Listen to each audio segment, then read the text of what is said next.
Welcome everyone to another episode of Promptly Speaking, where we bring you the stories of the movers and shakers of the industry and their journey to success. I'm your host, Jack Madrid, and today our special guest is Dench Decino, location leader of EY GDS Philippines.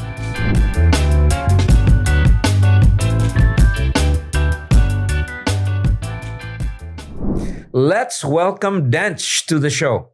Dench, it's good to have you here on Promptly Speaking. Thank you, Jack. Glad to be here. So I'm really looking forward to this conversation, Dench. And for this episode, let's have some fun first to break the ice. Sure. Shall we? So one of my favorite parts of the show is our rapid fire questions. So we're going to start with that. So the way to do this is just think of the very first thing that pops into your mind. Don't think too hard. Just say whatever. That's part of the whole idea behind this. Right. Are you ready, Dench? Fantastic. Awesome. Let's start.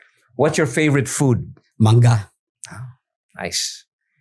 And what is the best place you've ever been to? Home. Oh, I like that. Do you have a favorite sport? And when was the last time you played it? Badminton, 19 years ago. Wow. We'll talk about that. But you still look so fit. What was the very last song that you listened to on your phone? You Raise Me Up by Josh Groban. That's one of my favorites. Okay, let's go back and rewind a few years. Where did you bring your wife on your first date? Greenbelt, Makati. You remember what you did? I think she does. And I'm not sure. Dench, what do you think is the biggest misconception about you? Biggest misconception? I'd say when people say I'm guapo, that's a very big misconception. Good one. Thank you. What's the one lesson you learned from your parents? Integrity. And what about your mentor? What do you remember learning from your mentor? Continuous learning. Taking responsibility for our lifelong journey of learning. Exactly. If I were to ask your wife, your family, or your friends to describe Dench Decino in 3 words, what would they say? Kind, and kind. Kindness is very important. So thank you for that, Dench. Thank you for your answers. You know, Dench, we're going to start off our conversation. We need to take a step back because, you know, one of the objectives, I guess, and great reasons that people like to listen to Promptly Speaking is they want to see the real person behind, you know, the name, or, you know, you as an industry leader, who really is the real Dench. So, but we need to take a step back, and I guess for our listeners, in your words, can you tell them who Dench Decino is?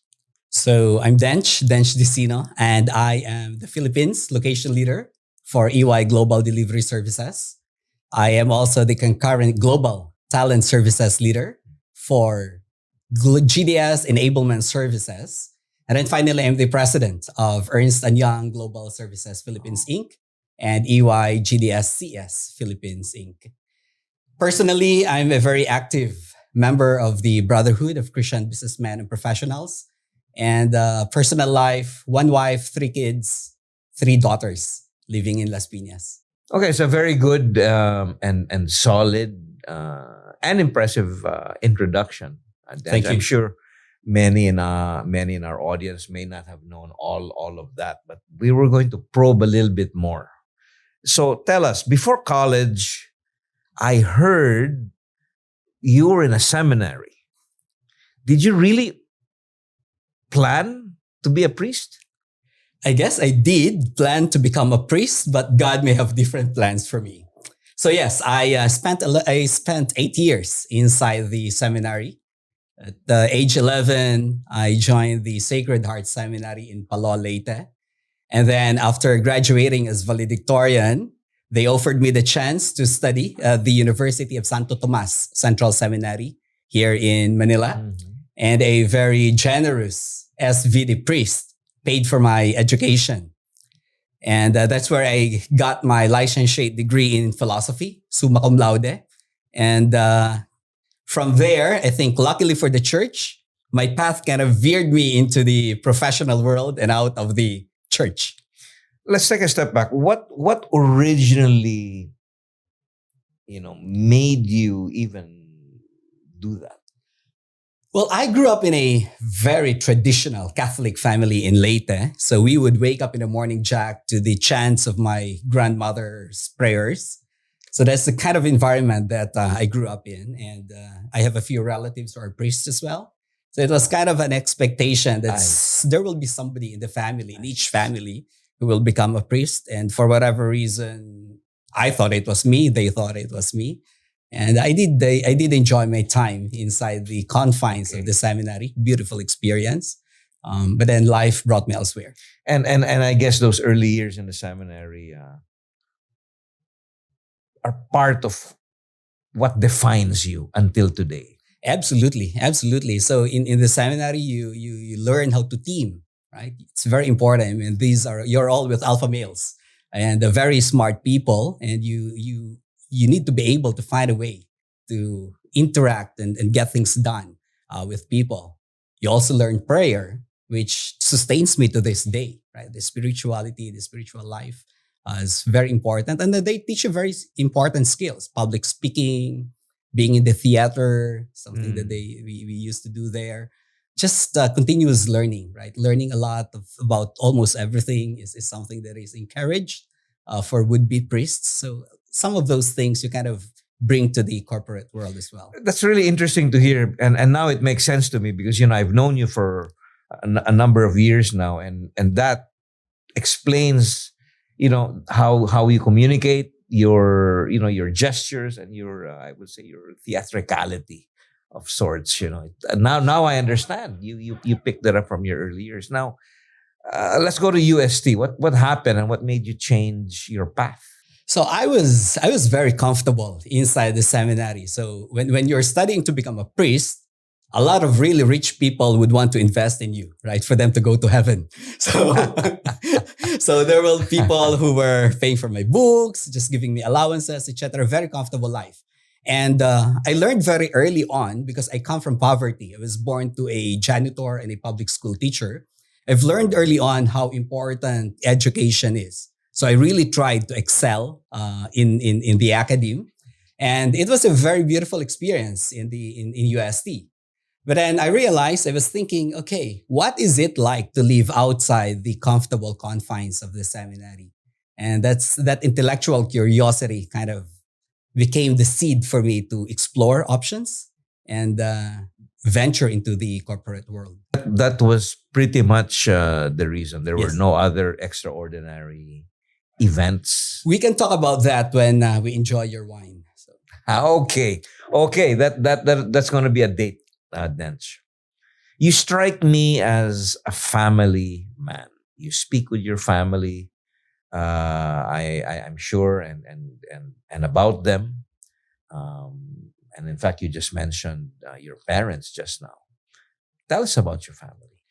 So yes, my purpose is to care for my family and enable success for the people around me. And I feel very blessed, right, to kind of be surrounded by a loving, caring family. So I met my wife in a badminton court 19 years ago. And then you never played ever since. No, You said that was one the wife last is time you enough. played. But I met her there, right? And so I was playing with my best friend, and we were about to leave the court, and in she came, and together with her best friend. And my friend invited them, said, "You want to play with us?" They said, "Yes." So we played. Syempre, nagpatalo ako. And then she gave me her card. I gave her mine. In 9 months, kasal kami. No, we were married within 9 months. And 18 years hence, we have 3 daughters, 16, 10, and 7 baby. And these girls, these ladies, these women in my life, they just bring me so much happiness. And if you plug in my mother, who is with me as well, I'm Wow. caring for her. It is International Wow. Women's Day at home. So Wow. mother, wife, and 3 daughters. You're outnumbered, then. 100%. And the good thing is I know how to handle them. I just say yes. Wow. Quite a different environment from you're managing the EY team here in the country. 100%. 100%. So it's good, you're CEO for balance. most of the day, but when you go home, maybe you have to hang up your CEO credentials. Absolutely. Now, you spoke about your father and your humble beginnings and all that. How were you, Dench, as a son? So my father was a janitor in a couple of banks back home, and my mom was a public school teacher, and we had a very simple life in the province. Right, we were very happy with the life we had, playing with homemade toys, climbing trees, riding the carabao in the palayan. That was the kind of rural agricultural happy life that we had. But as a son, I was a very obedient son. I really honor my father. Very high integrity, very honest person, very honest man. And he taught us earlier on to be honest in our dealings with other people, because that is the only way to gain trust. And without trust, nothing good happens. So I learned that from him. And as a son, I developed a close relationship with him. And until such time that I was already in the fast forward 20 years, I was earning a lot in the corporate world, and I was able to give back, right, to him when he got sick. So that's the kind of relationship that my dad and I had. And then with my mom, she now stays with me. We're caring for her. Again, she was top of her class every single academic year when she was studying. And she was my model. She was my hero. So I said, I want to do that as well. And it was so easy, Jack, because she was my grade 1 teacher. So when she made me first honors on grade 1, my future teachers, they just followed suit. So it was very... Wow. It was... The precedent was set. Yeah, precedent. Exactly. You have 3 girls. And after that childhood you had with your very intelligent, academic oriented mother and your hardworking, salt of the earth father, what kind of life lessons or values do you try to instill with your daughters? So integrity is something that I want to pass on to them as well, right? Being honest. I mean, just being the person, one integral being, I'd say, right? Regardless of when you're speaking to yourself, speaking to other people, to your family, etc. One person, one character. That's very, very important.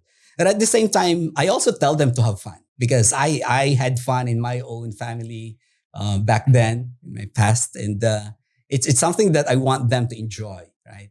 But in treating other people kindly, right? That is the core that I wanna teach every single one of them. And when you treat people kindly, you just enable success for them as well as for yourself. Let's move to work related matters. Dench, with your burden of responsibilities. And congratulations, by the way, on your Thank you. promotion earlier this year. Thank you. The challenge of juggling between personal and professional commitments is never an easy one. Nope. Especially in this hybrid work where you never seem to stop working, because wherever you are, you seem to be working, right? And we all experience this. How do you balance this, Dench? And what best practices, can you share with all of us here to achieve that kind of balance? Because you always look, whenever I see you, whenever I meet you, you always still have this vibrant energy around you. And how do you do it? First of all, I want to make sure that I love what I'm doing. So be it being the location leader for the Philippines for EYGDS, or my global role as talent services leader, where we have people in Poland, India, Argentina, and the Philippines, or in my role in the church as a senior leader in the BCBP. I kind of find purpose in everything that I do, and that gives you the energy that you need. But you're absolutely right, Jack. I mean, there's only 24 hours in a day. And I always make sure to sleep 8 to 9 hours a day. So you deduct that from my 24 hours. So the juggling act is a very real challenge. But I feel blessed because I kind of am surrounded, right, with a very robust support network. So back in at home, in my family, right, there is a support system that make sure that I don't worry about anything when I am in the house. I could just relax and maybe play with the children, talk to the wife, and do something that might be of interest to me. And then in the office, again, I feel really blessed to be surrounded by really strong leaders, and I'm able to kind of leverage the collective strength of the leadership team, be it in the location leadership role or in my global talent services role. That's very impressive, Dench, and I really should talk to you when we have that glass of wine about how you get 8 to 9 hours of sleep. That's very important these days. It is. It is. EYGDS is celebrating its 10th year anniversary here in the Philippines, and as its new location leader, what kind of a milestone is that, and how do you feel, being at the helm after 10 years of EY in the country? It is a very proud moment for EY, for us to celebrate our 10th anniversary in the Philippines. We've lined up a few interesting activities over the next several months to kind of celebrate the milestone. But at the end of the day, I look at it as really a celebration of the Filipino talent, right? When we started with a few people, the ambition was high, and we were able to meet the ambition. And in so doing, not only were we able to create value for our multiple stakeholders, but we were also able to provide opportunities to world-class Filipino talent. And in my 25 years in the industry, I have been an advocate for the Filipino talent. And therefore, I kind of look at our 10th anniversary as a showcase of world-class Filipino talent. Now, in addition to that, we're also big on sustainability. So, for example, we will be pivoting to a sustainable energy source as part of our celebrations. We'll be putting up EV car chargers in our office. And we're also partnering with another firm for some CSR activities related to sustainability. So I guess between showcasing world-class Filipino talent and doing big on sustainability, we're able to meaningfully celebrate our 10th year anniversary in the Philippines. How many people are part of EY in the country? We currently have over 5,000 people in the Philippines between Manila and Cebu. Well, that's a lot of people to manage and be responsible for, and I'm sure with your especially with your new role, tough decisions are part of your daily rigor. No, It is. Now I'm curious, Dench, how do you handle tough decisions? Do you have a process where how you approach a tough decision, and how do you make it?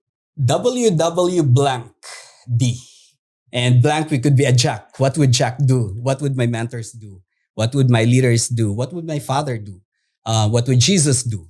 Is something that I use, right, in my discernment process. And I kind of employ a very consultative leadership style, which is part of transformative leadership. So being able to listen, really listen to various stakeholders, because it is by listening, it is from listening from your stakeholders that you're able to kind of come up with the path to a right decision. So by listening a lot, really listening a lot, it helps guide me towards the right decisions that I need to make for the firm. You've talked quite a bit and mentioned mentors in this conversation so far, Dench. Who, if you can reveal, who are your mentors? There is a lot of people who invested in me. Again, I come from poverty, Jack, and without the support of the people who believed in me, nothing would have happened to me. I mean, I really am living a life of gratitude for all the people who invested in me. So there were a few priests in my earlier life who kind of invested. I talked about my SVD benefactor, but there were also a lot of priests who invested. So my prefect of discipline in the seminary was the one who taught me how to use a computer at a time when no one was using computers. So he was an early adopter of technology, and the way we did it was he was actually asking me to do the encoding for him, and in so doing, I'm able to learn all the commands in whatever program we were using back then. I will not talk about what programs we were using. So there is that, and then in the university, a lot of my UST teachers were just wonderful. I mean, we were able to establish lifelong friendships with our teachers who really invested in our education and in our character building. And then in the industry, you have Dan Reyes, you have people who have been in the industry for a long time, right? That kind of gives you a lot of role models of world-class Filipino talent that we can emulate and learn from. And then within EY, all of my bosses, they're just wonderful. I think I keep telling my wife, Jack, that I'm very, very blessed because I have always been surrounded by really kind, gentle bosses who were invested in my success. And when I think about them, right, and I actually pray for them every day, when I think about them, I just feel that life of gratitude. Well, I also believe that being kind yourself attracts other kind people, right? So it's like a magnet. It is. Can you describe your leadership style? So very, very consultative. And we do have a model for transformative leadership, which is really better me, better us, and better working world. And therefore, I kind of invest first in myself, right? I need to make sure that I am fit. I mean, good mental and physical well-being is extremely important because I will never be able to do the things that I do. I'll never be able to help others if I myself am not well. And therefore, investing in myself is extremely important. And although I'm not into the athletic part of wellness, I am very disciplined with my food and my sleep and my hydration.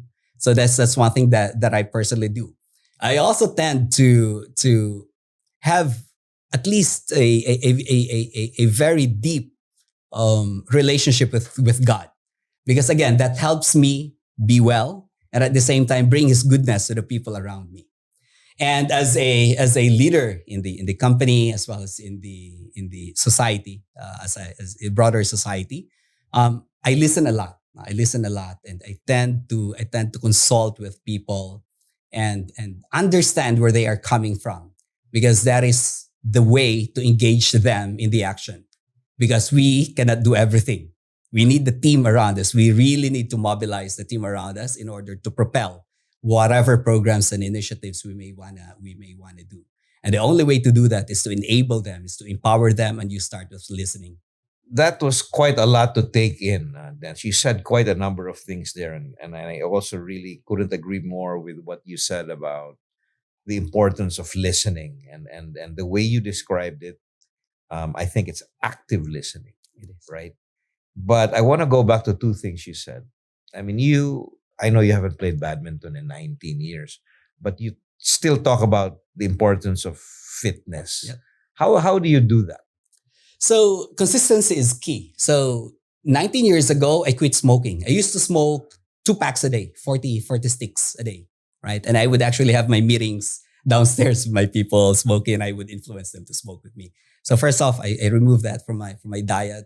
I also cut drinking. I quit drinking soda, so no more soda for me. And then 12 years ago, I quit eating pork. So no more lechon and humba and all the Wow, delicious, not even on just a special sniff. occasion. Not even a special occasion. Wow. But I would still sniff them because Sniff. Yep. And it brings back memories of how delicious lechon is, especially in Leyte. So we used to say that the lechon in Cebu is the second most delicious lechon in the Philippines. The first one is in Leyte. Oh. So we do that. But yes, I did cut that from my diet. So being disciplined with my intake is one thing. The other thing, as I said to you, was sleep. No? I really try, especially during tough weeks, like when you're very busy. I really try to squeeze in 8 to 9 hours of sleep, and that just allows me to reboot myself for the next day and have the energy for whatever it is that is planned in there. And I guess walking is another thing that helps a lot, right? Because it just helps you think more clearly. So you walk alone? I walk alone, or I walk with my wife, and just have light conversations. Do you believe in this 10,000 steps thing? No, I don't. The way I think there's no one guidance, I guess, that would fit everyone. I think your body composition and your body will tell you how much steps you really need. And but yeah, I mean, the human person is not designed to sit all day. No? So the sedentary lifestyle that we have in our industry is not a healthy one, and therefore we need to somehow move and walk and stand up. But it's not the number of steps; it's the consistency in actually doing them that is important. You could do 3,000 today, 18,000 tomorrow, but just doing it consistently is, I think, the way to go. Dench, you strike me as being a person with a very strong sense of spirituality, based on various things you said in this conversation and your background from your years in the seminary. Can you describe to us what that is about? So I am but a speck of dust in this universe. I really am. We really are. And when you think about that, right? When you think about that, there really is a higher intelligence out there, whatever we may call that being to be. And but for me personally, just given the background that I had, right, the Catholic upbringing and all, so it's a big part of who I am, and I don't shy away from that, right? I embrace that identity, and it's also a way for me to it's actually an easy way for me to do good in the world, because by having a spirituality that gives you energy to do good things in life, right? You get that extra battery that you will need in order to do something which you may not have been able to do without that extra battery. And then being part of the BCBP, the Brotherhood of Christian Businessmen and Professionals, I'm able to network with fellow businessmen and professionals who think in a similar fashion, and we're able to collectively do things that can impact the broader society, and that helps me again enable success to the people around me, which is the second part of my purpose. But at the end of the day, I just know that I will not be able to do things on my own. So even before we started this podcast, Jack, I prayed. Right? I prayed because I know that on my own, I'm nothing. And therefore, it is by God's grace that I am able to do things that I am able to do. And if they result in something good, well and good. If I am unsuccessful, it's okay. I don't take myself too seriously at all. I laugh at myself all the time. And I just keep at things. I just keep at things. Some really important and valuable lessons there, Dench. Thank you for sharing that, and really partly how what it's really what defines you. So that was a very insightful description of who you are. Yeah, I got a chance, Jack, 2 weeks ago to speak before 5,000 delegates of the during the 45th anniversary of the BCBP. It was a wonderful, wonderful experience, right? You kind of, so we were gathered at SMX where you just came from, and 5,000 delegates from across the Philippines and our international chapters kind of gathered together. And it was good to kind of talk about how your personal faith, right, can help you become successful in the business world or in the corporate world. And it was a beautiful, moving experience. In this conversation, Dench, you've mentioned the importance of talent. Yep. A number of times, and we all know in the industry that talent is the bedrock. Human capital is the bedrock of how our industry has grown over the past decades. So I'm sure you're a big champion of people development. Now, how would you describe how EYGDS stands apart from the rest in talent strategy? So we are in the professional services industry, and our success depends on how strong we are in developing the skills of our people. And that is a top priority for us at EY. And it could be as simple as the Learning Badges program, for example, where every single one of our employees, all 400,000 people of EY globally, gets the opportunity to sign up for specific badges that are of interest to them, either personally or professionally, both to help them with their current roles as well as future roles that they may want to pursue. And the Badges program actually opens up opportunities for people in EY to get an EY Tech MBA. So they can literally get an MBA degree with a partner international school, international business school. And by just being in EY and taking up all the learning and experience requirements for the MBA. And we're huge on that. In addition, we invest a lot in AI.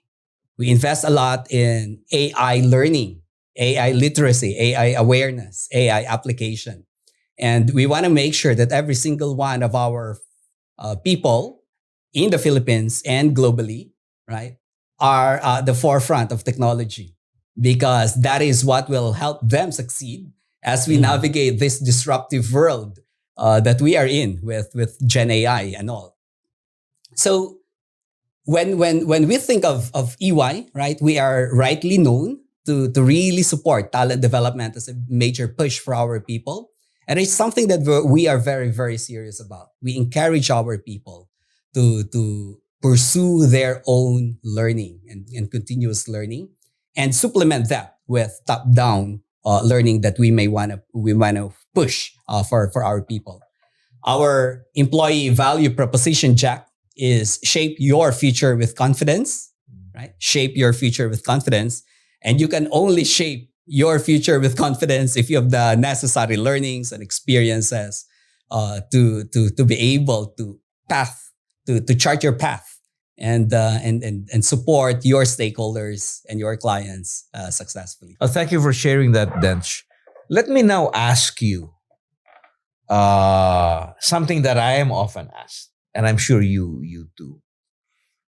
Do you view agentic AI as more of an opportunity or a threat to our industry? Definitely an opportunity. And by way of background, I tend to educate myself on all things technology as soon or in the earliest possible moment. So I was studying blockchain when it was just starting. I love Bitcoin, not because of the money, but because of the decentralized technology that it offers. I have a 3D printer in my home office.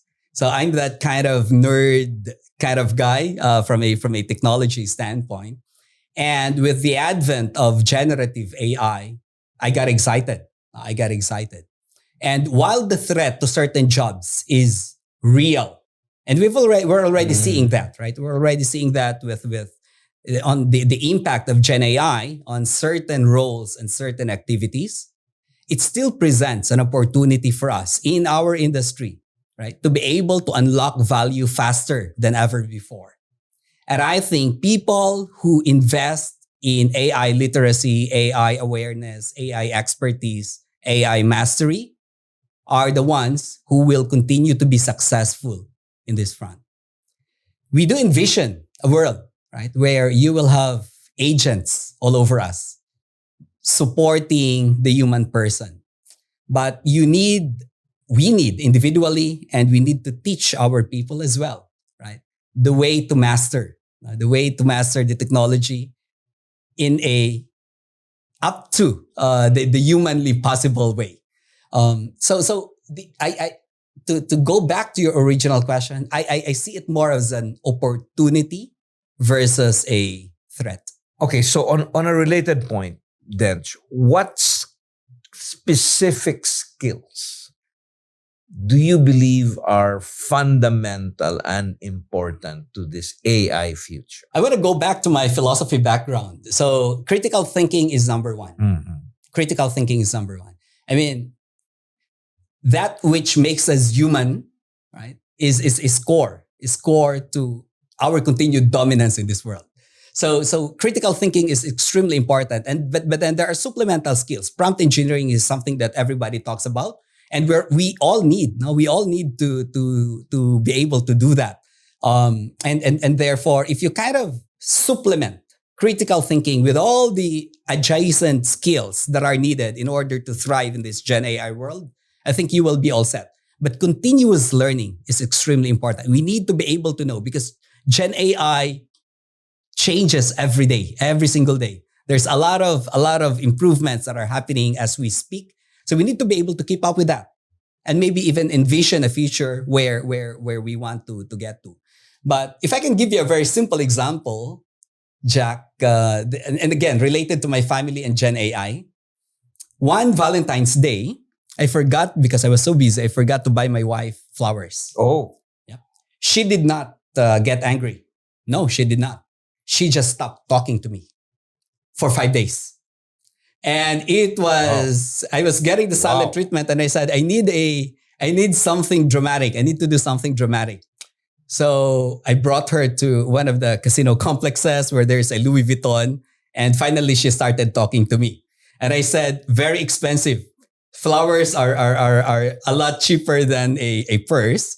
So the following Valentine's Day, what I did was I ordered my flowers the day in advance. I got it. But this year, Jack, I ordered it, and my florist said, Dench, we can only deliver it on the 15th. I said, I'm not getting 5 days of silent treatment anymore. So I used Adobe Firefly, and using prompt engineering, I created a beautiful image, a bouquet of roses with her name on it. And that's what I gave her for Valentine's Day. And I said, this time, I will mark this time as the time when Gen AI saved my marriage. So thank God for Adobe Firefly and generative AI. I am able to give flowers on time to my wife. Wow. And the physical flowers followed? The following day. Wow. I better learn from you those prompt engineering I'll teach you the traits. Skills. Marriage saving. Absolutely. That's very important. Thanks for the tip. And certainly I learned a lot there. I agree with you. What you said, critical thinking. And then what you said about the prompt engineering, that involves a lot of comprehension skills, right? Absolutely. Because to create a good prompt, you need that combined with whatever interests you. Yeah, absolutely. Domain skills. So I always say, study what you want, just be good at it, combine it with the critical thinking and the comprehension. Absolutely. So back in my university days, I I developed a website. I created a website for the French philosopher Jean-Paul Sartre. And it was the number one philosophy website for Sartre at that time in Google, globally. Only because there were only like 3 or 4 other websites. Was he the guy who said, "I think, therefore I am"? So that will be Descartes. I was just testing you. But when I did that, Jack, I did it from a blank notepad, literally. And I hard-coded the HTML language into a blank page. But your point in critical thinking and comprehension definitely played a big role there. Because before you can even envision the web page, you need to be able to think about what are the messages that I need to convey. How will I structure all this, right? So I kind of think of Gen AI in a similar fashion. Maybe only 100 times, 200 times more complex, but similar fashion. Comprehension and critical thinking will help shape how we master this technology. Well, that's encouraging because, at the recent National Skills Summit that I spoke in, I did say that, definitely technology will power the future. But I also said that it's our humanity that will shape it. No, absolutely. That's beautiful. Beautifully said, Jack. It's the when you think about humanity, it also reminds me of our EY Ripples program in EY, right? The corporate citizenship program. And how do we enable, right, the talent in the Philippines to be ready for Gen AI and other activities. So when I heard about what IBPAP is doing with the laptop donations, I said EY will participate. So we will be donating 100 laptops to IBPAP, which will be given to DepEd. And again, really part of contributing to nation building and also creating the skills of the future, the talent of the future. So thanks for everything that you're doing in IBPAP, and we're really keen to help you be very successful in there. Our PC donation program with DepEd is something we're very serious about, and I'm sure your 100 laptops from EY will make Saxani Angara very, very happy. Let's wrap up our what has been a really interesting conversation, Dench, with this last question. I want to get your advice that you want to share with aspiring leaders on how to lead a value-centric and inspiring work environment. What words would you share to these aspiring leaders? So there is a Latin phrase, right? Nemo dat quod non habet. Nobody gives what he or she doesn't have. So it's important first and foremost to kind of invest in oneself and know who you are, know what your purpose is, because from that purpose stems authenticity, which allows you to be a transformative leader in the workplace, in your family, in society at large.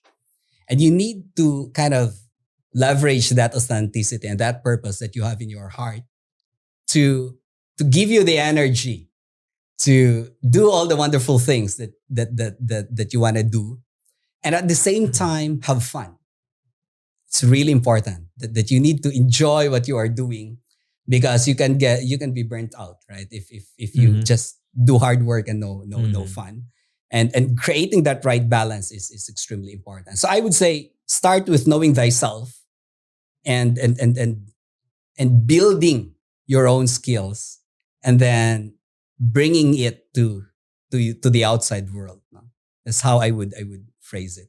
Words of wisdom from Dench Decino. Thank you so much for sharing that. This has really been such a insightful conversation, Dench, and thank you for visiting us here in IBPAP and sharing your words of wisdom with our viewers. Thank you for having me, Jack. I definitely enjoyed speaking with you and looking forward to more conversations. Maraming salamat, Dench. Salamat po. Woo!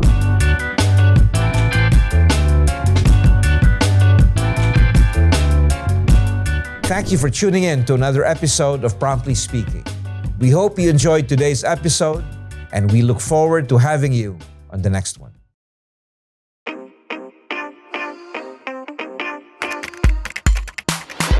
That's information technology and business process management. We are coders and programmers, agile animators, illustrators, auditors, analysts, from consultants to managers, searching nurses and doctors, data developers and testers, VA smiling CXRs and artificial intelligence engineers. Oh wait, there's more. We are problem solvers and number crunchers. We speak in several languages, including Java, Python, Cython, and so on. And on and on and on. We create heroes and villains. We gain experience and level up in life.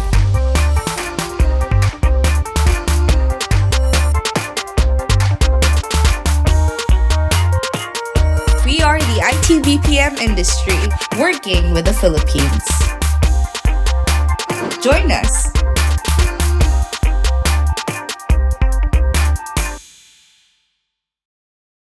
Thanks for listening. If you enjoyed this episode, be sure to follow and subscribe to IBPAP on Facebook, LinkedIn, TikTok, and Instagram. Stay tuned for the next episode on Spotify, YouTube, and Apple Podcasts. IBPAP.